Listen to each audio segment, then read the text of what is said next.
Hi, I'm Yasmin Owusu, and this is my producer, Charlie Kesenek. But I'm your husband, and you're using all my stuff right now. What are you talking about? So anyway, I've been looking for a one-stop shop podcast for wellness, amateur sociology, psychology, pop culture, and whatever else sparks my interest. So I created one. We are limited to no lanes. We hit the gas and get into it. This is Peaked. Press play.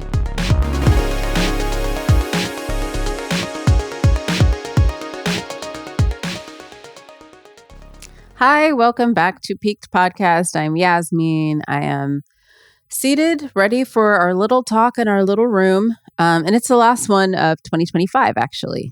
Next time you're seeing me or you're hearing me in this context, it will be 2026. I'm not putting out a podcast next Tuesday. I'll put one out the one after.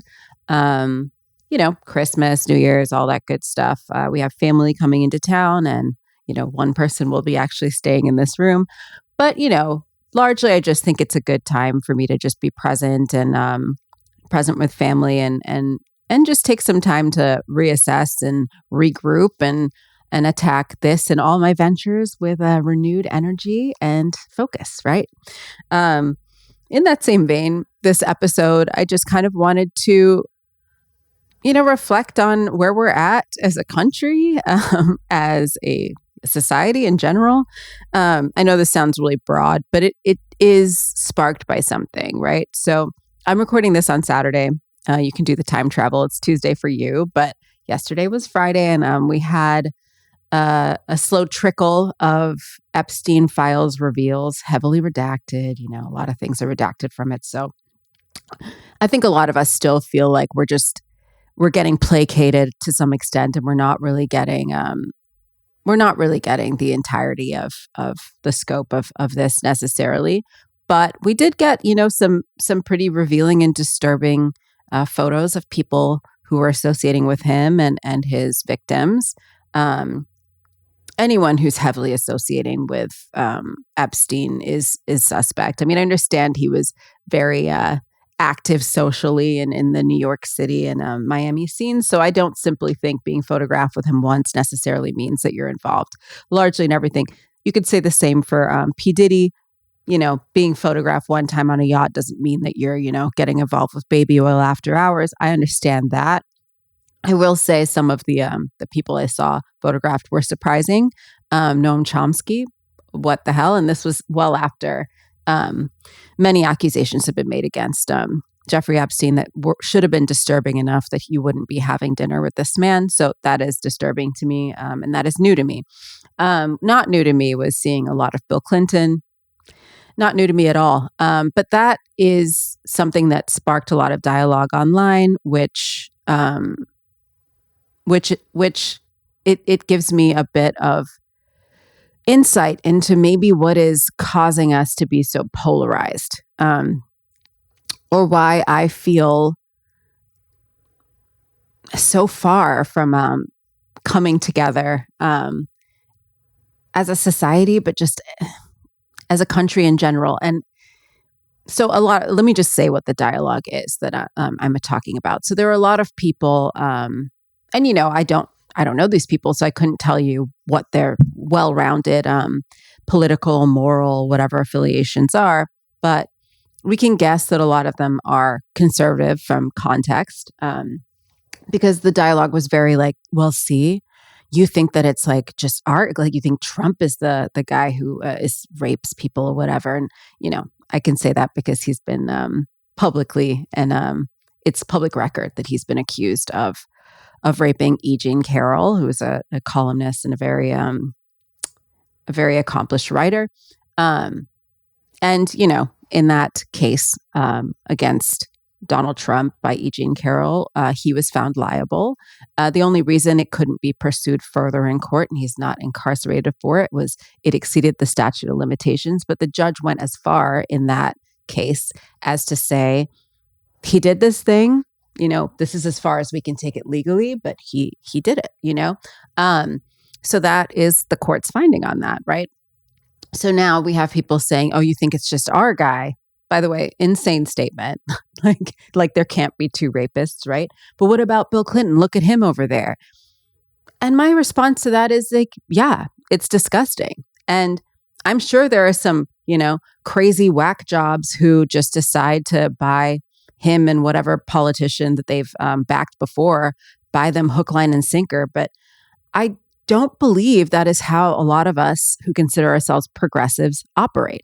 I certainly do not operate that way. I think there's a certain way that the kind of a MAGA group of people operate that I think if they understood more the difference in how I guess what motivates us, they would understand that we're not going to argue with you on that.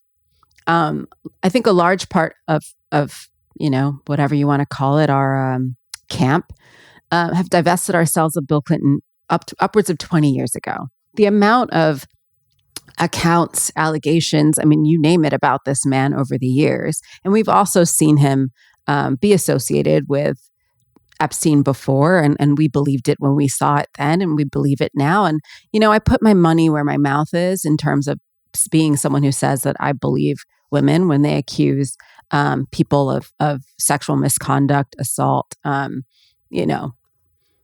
just being taken advantage of in any way, shape, or form, misuse of power. I tend to believe them. It is not a great journey for most women who come forward with stories like this, whether it's workplace, just bad, environment for women, whether it's harassment. It does not usually end very well for them. Everyone always wants to say that it's like for financial gain, this, that, and the other. Half the time, by the time they feel comfortable, they're out of the situation enough.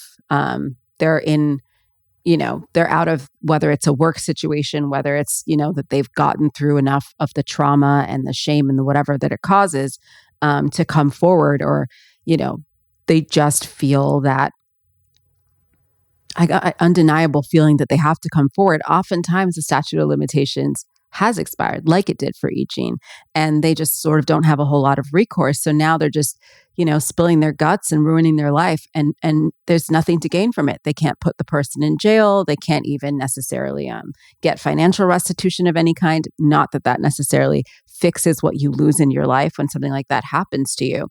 But enough women have accused Bill Clinton of misconduct and enough things that gave me pause over my entire life, that I certainly have not been behind this man. And if you're going to say you believe victims, you would think that you would believe them over a man who sat across from a camera, much like I am right now, and said, I have had no relations with that woman. If she is lying, none of this happened. And it did, and he had to admit that it did. So known liar. And I can call him that. And you see, this is the issue. This is the difference. I don't think, this is not a team sport. This is not my guy, right? So it's not like no matter who he tackles, no matter what he does, I don't know. I don't know why I'm using a sports metaphor. I'm out of my mind for trying to do this. This is not like, I'm not in a cult. This is not my cult leader. So I do not feel the need to defend terrible people who do terrible things, because at one point I thought they might be a good politician for our country. And when I was too young to vote and Bill Clinton was, and I wasn't even living in this country, by the way, and Bill Clinton was voted into office here, I probably would have voted for him too. I thought him and Hillary were this like dynamic duo, like, progressive family. And I thought, he seems really at ease playing saxophone around Black people, whatever. Like, yeah, sure, I bought it. I was younger. I was more ignorant. A lot of things hadn't come to light. And I can live with that. And I can admit that. And I can move on from it. And I can hold him accountable for what he has done and who he was even then when I thought he was a good guy. Lots of, people who worked in his offices and, have said multiple things about his conduct that don't align with my morals and my views of how, people should be treated or behave. And I think this is a larger issue that I'm not sure it's new. Maybe it's just coming more and more to light. Maybe it is something that's cropping up in our society more now, and God knows why. There seems to be this belief that you need to pick a side, by its entire doctrine, never veer away from any of the rules within the side you choose, and never own any mistakes that you've ever made. And if new information comes in, don't accept it, and just keep barreling through with your terrible wrong ideas, and keep backing people that you shouldn't back, or that you maybe are starting to realize that there are cracks there. It's okay to have been wrong. It's okay to have had blind spots. It's okay that someone deceived you. It's okay that you did terrible things for terrible reasons on purpose for a while. Maybe I don't want to say it's okay, but it would do you, the world, and everything a whole lot more good to sit with decisions that you regret and choose to move forward differently from this point on, than to just not want to admit it, not want to live with it, not wanting to deal with that shadow so badly that you just keep barreling through. I really do think that's what keeps, we can move on from calling, the MAGA thing a cult, even though I think I've made it clear that it is my belief that is how they operate as a cult, and they have a leader, and that leader can do no wrong, and it's a godlike figure, and it doesn't matter what you hear. You probably got it wrong because, there's no way that you can reconcile that when you think of someone as being almost a deity, right? And a deity. And I don't think of anyone, any politician certainly, as being a deity or a figure of ultimate power and piousness to myself. They are all just men or women, and they are fallible. And if I can point out or be made aware of where they're erring and how what moral failures they have, I'm absolutely willing to hold anyone to account. And yeah, Obama, you name it. Whoever, I'm willing to hold them to account.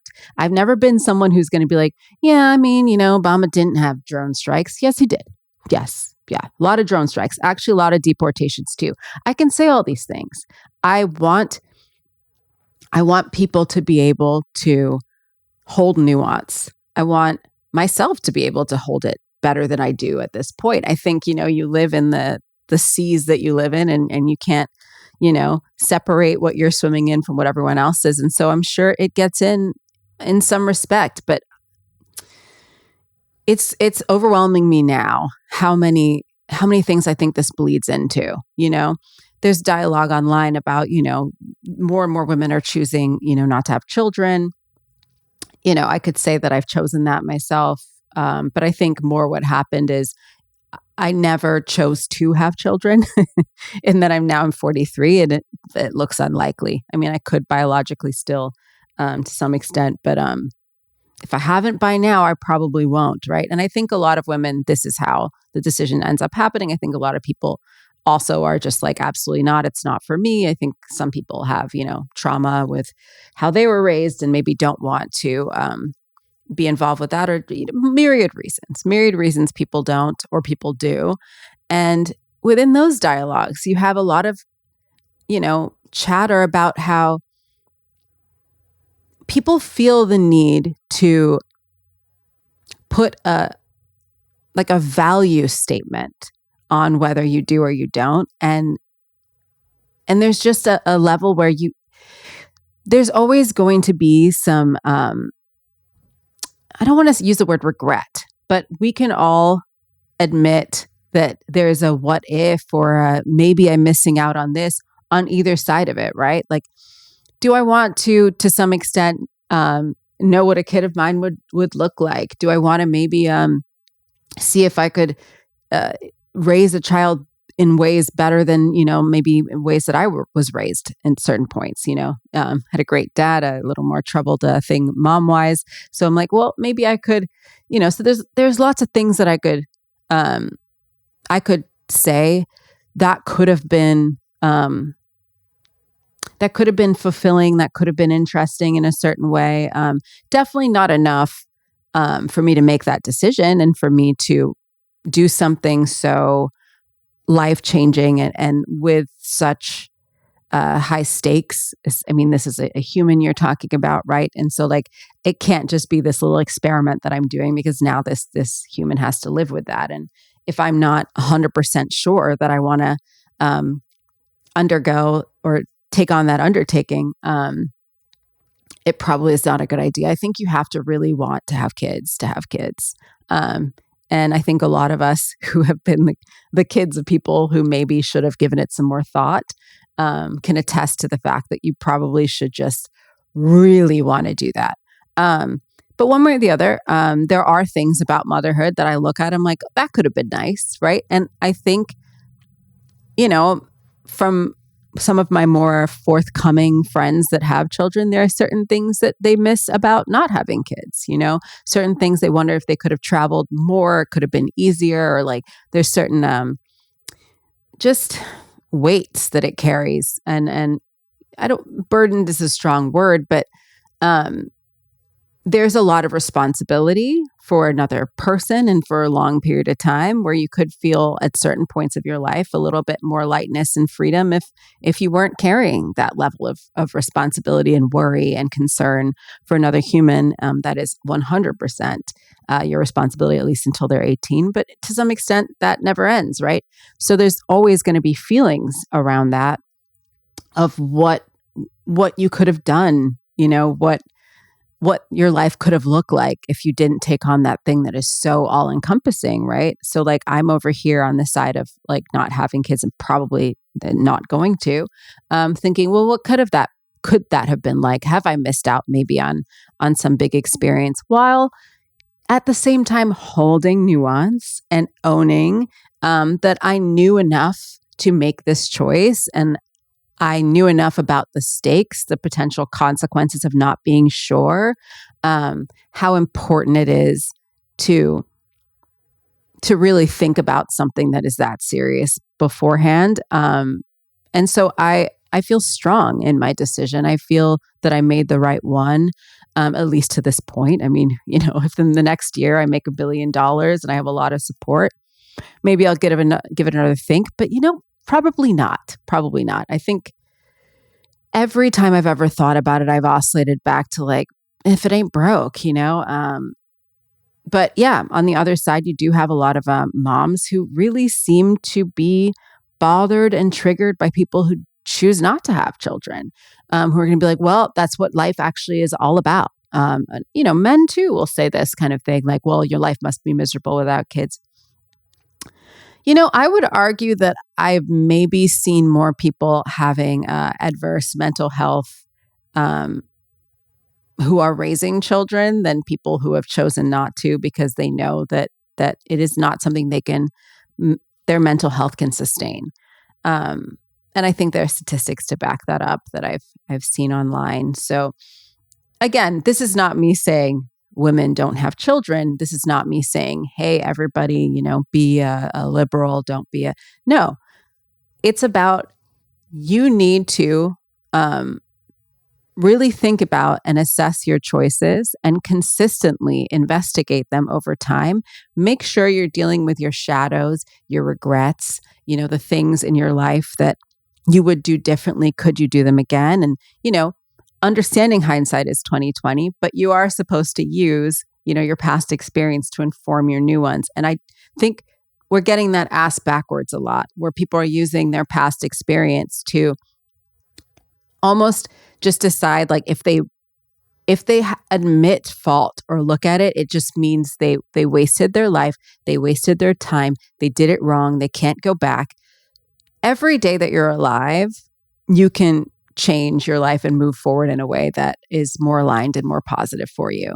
And coming into a new year, I'm thinking about that, and it feels truer to me than ever that it is so important to not kind of solidify, metastasize, and hunker down in our old, stale, ill-fitting practices, thoughts, programming, you name it, just to constantly allow for just new wrinkles in your brain, letting like your mind expand, letting new ideas in, looking at your old behaviors, your old ways of operating, and just thinking, does this still serve me?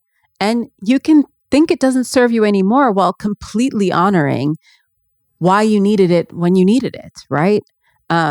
You can totally look back and just be like, hey, wasn't like in my case, let's say, it wasn't the most functional thing on earth to like smoke a pack a day and to, overstimulate with, coffee and sit and run around like a crazy person going out every week. But that's what I had available to me at the time, found it fun at the time, and it's how I got through, right? But it doesn't mean I have to be like, and that's how you live. You got to smoke the pack. You got to like go out on the Lower East Side every week. If you don't go out every night, you'll die. Like, I'm not going to do that now at 43 any more than, I have to be like, well, so I would have voted for Bill Clinton and, 90 whatever. And so now I have to be like, yeah, it doesn't matter what those photos are. It's AI. Like, we can hold new truths while understanding why we believed other things were true before. We can actually say that we thought things for the wrong reasons and we justified things we shouldn't have justified. Our only job is to continually kind of investigate ourselves and reassess. That's our only job. It's not our job to have been perfect, to be perfect. I think it would free a lot of people. And it will free me the more that I lean into. I'm not saying that I'm perfect in this practice. I mean, there are a lot of things that I think I do want to hold on to, old programming wise, because there is this feeling, well, it's gotten me this far. So how could it be bad? But I'm at a different point than I was. Every second that I'm alive, I'm at a different point than I was before. So I need to look at what I'm holding in my hands, look at what I'm holding in my spirit, look at what I'm surrounding myself, who I'm surrounding myself with, and consistently be open to the fact that some of these things may not be necessary anymore. Some of these things I need to change my relationship to. Some people I need to change my relationship with. Some people I need to have no relationship with. Done a lot of that this year. Done a lot of shedding of people more than ever in my life, I want to say. But even with that, it's like, maybe down the line, I'll look back on that and say, you made some hard cuts and you were too aggressive with that. And maybe it felt like self-protection at the time, but you were wrong. I'm open to that. I'm open to the idea that I may have been wrong. And I think that is contributing a lot to this polarization, is what I'm coming to, is that a lot of us, and I know that I have to be operating on this level in some way just because it's so prevalent that like, how could I be exempt, right? But a lot of us are just not finding ourselves as able to sit with our complexity and our idiosyncrasies and our mistakes and our sometimes inability to see the woods for the trees, and really just live with it. Just live with how you've wasted some time, you've done some things wrong. And the more you can do that, the more you can pivot, the more you can shift it. You can't pivot not even knowing which direction you're facing in the first place. I think you really need to get good with how far behind you are, how much you've pushed yourself in the wrong direction, whatever it may be. You're not going to be able to course correct if you don't even know where you are. You know what I'm saying? And everything that I'm ever saying in this like outward, I'm saying inward, and that's why it's coming out. As within, so without, I guess. And I'm going to leave it with that for the year and for today and for the week. And I'm going to think about this a whole lot more, and I'm going to try to see where I can encourage that change around me, starting from myself. Where can I encourage myself to own my choices more, to own who I am and my faults, and where my blind spots are, and my inability to change or my unwillingness to change. Where can I own that more in myself? Because I really do feel, as a person, I believe that charity starts at home, and you keep your own yard clean first, and all the muddled, mixed metaphors and whatever malapropisms that I might be spewing out right now. What I'm trying to say is, I think we all We change our environment by changing ourselves. We change our lives and the world by changing ourselves first. I don't think you can put anything outwards that you cannot make exist inside first. So I'm going to start with me and then see where maybe I can inspire that shift outside. And maybe it's just going to be, by osmosis. Who knows? But I'll start there. And hopefully the 1 to 3 listeners that I have will be inspired to do the same. And we can bring that into 2026. And, yeah, let's hope. And I'm always hopeful, and I'm always ready to be here for it. Whatever happens, I'm excited to be part of it. I'll see you next year.